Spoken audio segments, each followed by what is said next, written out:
Okay, hello again. So now we're going to talk about the deck that we started with. How did we end up with this deck? Let's talk a little bit about it. So first, we reached this deck. We built this deck by grinding the missions, the daily missions, opening packs with gold urn, and we did buy the welcome pack with a couple of crystals. We didn't buy a lot though, but we just got enough to get some rares in. So the decision was whether we were going to play control, aggro, midrange, or combo deck. We actually wanted to play control, but we didn't because it was too expensive in terms of rares. That meant we needed to buy more packs. So what we did was we just took stock of what we had. So that's how we ended up with midrange being the most viable option.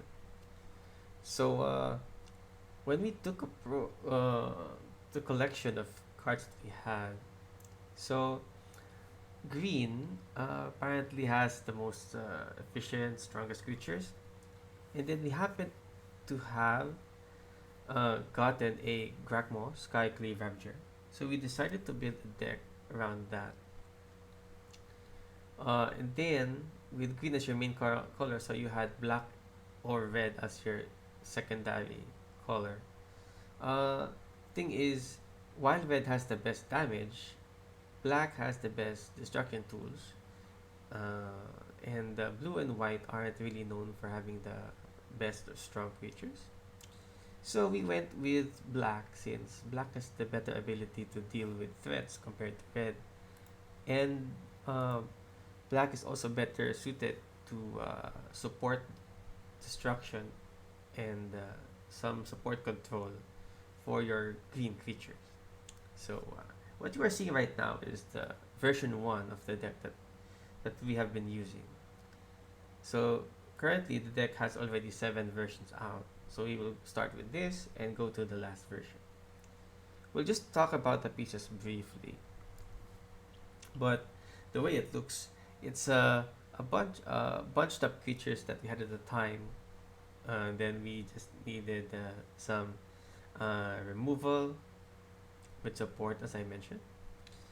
Though, but the main combo that we saw with the cards that we had was we had Grakmaw and we had Ranger class.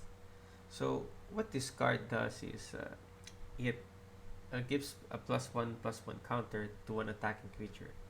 And since Grakmaw is it has the counters on it, so if it attacks, it's 4/4. When you deal with it, it becomes a 4/4 token. So it means that your opponent needs twice the resources to deal with it. Not to mention, it gets bigger. So we thought that it would be a good focal point to start building the deck from. So that was the theme of the version 1 deck. Then I'd also like to point out that we had a decision for some support hand control in the form of Acquisitions Expert and and go blank over here. So yeah, that's basically the support portion. And then there's also removal coming from Binding of the Old Gods and Grim Bounty. We sort of thought of Gelatinous Cube as a removal, but apparently it's better more for token removal, since you will need to spend mana to get rid of the creature you exile after, so it's not a good idea. Okay, so the key point in the mid-range decks is knowing when to threaten hand control. So it's really a make or break portion, because when you catch your opponent uh, um, off guard with a hand control spell, so it messes their plans up to get rid of the board or something, right? So that's the whole point. So this is version 1. So now let me go over the version 7 of this deck.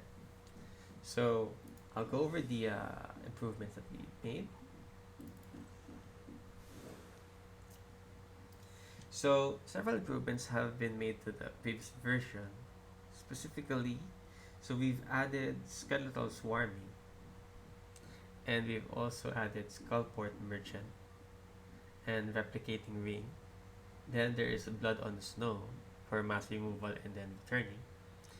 And then we also had Valki, God of Lies, or Tibalt. So if you would notice that our lands here are mainly black and green, but we have also teched in some red in them. So anytime you wanted to do Tibalt instead, you could play that. And then there's also, I forgot to mention, there is also a Hive of the Eye Tyrant here. This is for removing creatures in your opponent's graveyard, because some decks actually make use of the graveyard to cast spells. So that's basically it. Now you might ask, what's the point of Replicating Ring here? So Replicating Ring here allows you several other plays that you wouldn't normally do on turn 3 in the moment that you don't have Grakmaw in your hand, such as Replicating Ring into Bloodchief's Thirst, Replicating Ring into Skeletal Swarming next turn, or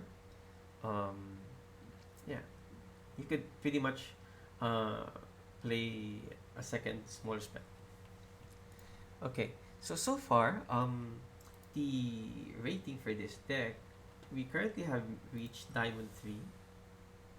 So we are still continuing to climb the ladder.